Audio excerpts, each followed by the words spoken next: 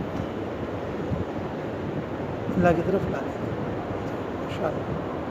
اللہ تعالیٰ آپ لوگوں کو ہمیشہ کے لیے خوش اور حشاش اور بشاش رکھے، اللہ بے انتہا قبول فرمائے۔ جی آپ تو سب ماشاءاللہ بہت اچھے لوگ ہیں۔ ہماری خالہ تھی، بس وہ اللہ کو پیاری ہے۔ میں جب مدرسے میں جا رہا تھا پڑھنے کے لیے تو کیا بولی تھی معلوم ہے؟ سب لوگ میرے کو منع کر رہے تھے کہ مدرسے میں مت جاؤ۔ جی تو کوئی کچھ بہانہ کر رہے تھے۔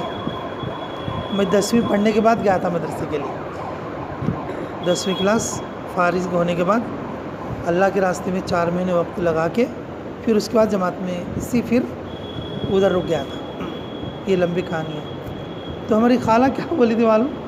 مجھے روکنے کے لیے، ارے تو کالا ہے رے، مدرسے میں جا کو کیا کرتا، عالمہ بننا کا تو گورے گورے آدمی رہنا۔ کیا بولی تھی؟ میرا آج تک وہ ذہن میں بات آتی رہتی ہے، کسی گورے عالم کو دیکھتا ہوں میں، میرا دل خوش ہو جاتا۔ وہ اگر ہماری خالہ زندہ ہوتی، اگر ایسے عالم کو دیکھتی تو خوش ہو جاتی۔ اللہ اسے جنت نصیب کرے۔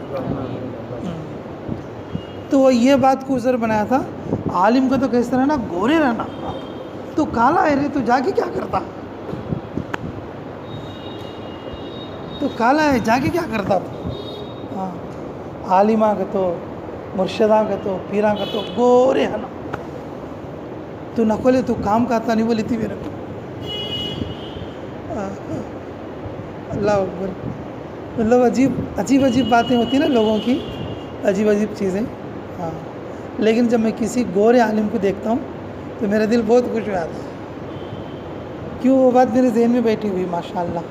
ابھی حضرت کو دیکھ کے میں بہت خوش ہو گیا، بہت خوش ہو گیا ماشاءاللہ۔ ایسا ہونا چاہیے۔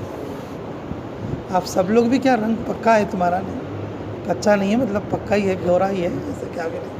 اگر افریقہ میں جاؤ گے تو تم بھی پھول نظر آؤ گے۔ ہاں ہاں جی، افریقہ میں جاؤ گے تو پھول نظر آئیں گے، ایسی کوئی بات نہیں۔ تو ماشاءاللہ اللہ ہم سب کو خوش رکھے بھائی۔ ہاں یہ تو ویسے بیان کا تو موقع نہیں ہے، تو امیر صاحب نے درخواست کی تو میں نے انکار نہ کر سکے تو میں بیٹھا ہوں۔ ابھی مجھے اسپتال میں بھی دکھانے کے لیے جانا ہے، ڈاکٹر کے پاس، ایک کیم اسپتال ہے نا، اس اسپتال میں جانا ہے۔ یہاں سے 50 کلومیٹر دور ہے ہمارا گاؤں بیتم چلا، اور ابھی آپ کی جماعت الحمدللہ ہمارے یہاں طے بھی ہو گئی ہے، 28 تاریخ کو آئے گی۔ میں وقف دارالعلوم سے فارغ ہوں 2005 میں جی، اور پھر اس کے بعد میرا 1.5 سال وقت لگا تھا۔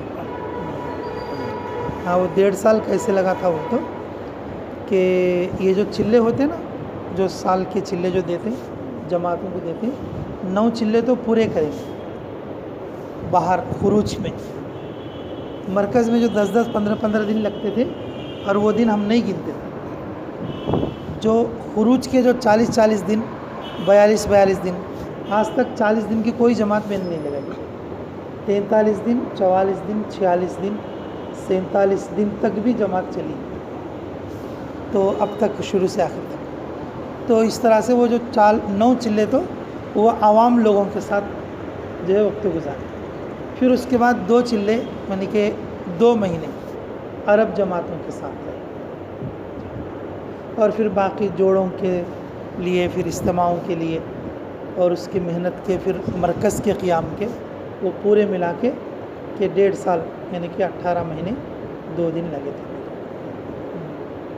پھر اس کے بعد بیتم چلے میں آئے ہوئے ہیں، ایک چھوٹا سا لڑکیوں کا مدرسہ ہے، ایک چھوٹا سا لڑکوں کا مدرسہ ہے۔ لڑکوں کے مدرسے میں 30 طلبہ ہیں، دعا کرو اللہ اس میں ترقی عطا فرمائے۔ لڑکیوں کے مدرسے میں 120 طالبات ہیں، کہ دعا کرو اللہ اس میں بھی ترقی عطا فرمائے۔ لڑکیوں کا مدرسہ شروع کیا گیا تھا، لڑکوں کا مدرسہ بھی 3 یا 4 سال سے شروع ہے کمان، اور پھر آہستہ سے تھوڑا خانقاہ کا کام بھی پچھلی بقرعید سے چل رہا ہے۔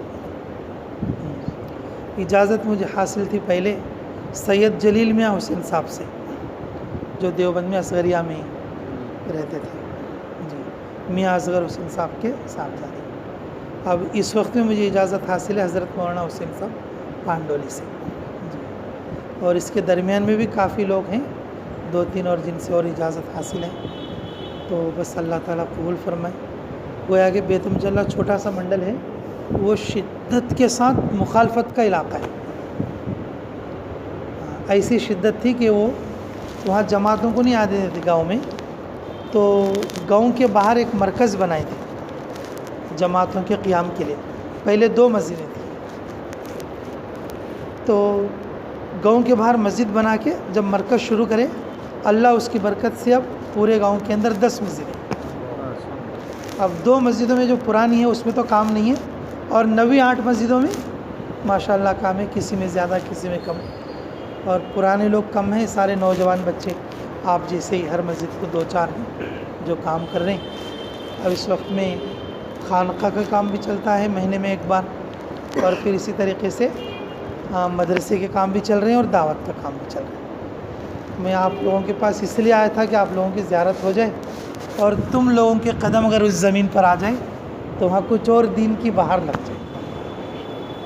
3 دن کا وقت ہم نے مرکز والوں سے لیا ہے، بس اب دعا کر کے آئیے بیتم چلہ کے لیے۔ اے اللہ، ہم بیتم چلہ جا رہے ہیں، اس پورے منڈل کو، اس پورے علاقے کو دینی محنت کے اعتبار سے آگے بڑھا دے، دعا کر کے پھر آؤ انشاءاللہ، ٹھیک ہے؟ اللہ چاہے تو ہم سواری بھی بھیجیں گے اور اسی میں بیٹھ کر آ جائیں گے، ٹھیک ہے؟ آپ کی جماعت جہاں بھی رہے گی، ٹھیک ہے امیر صاحب جی؟ ہاں۔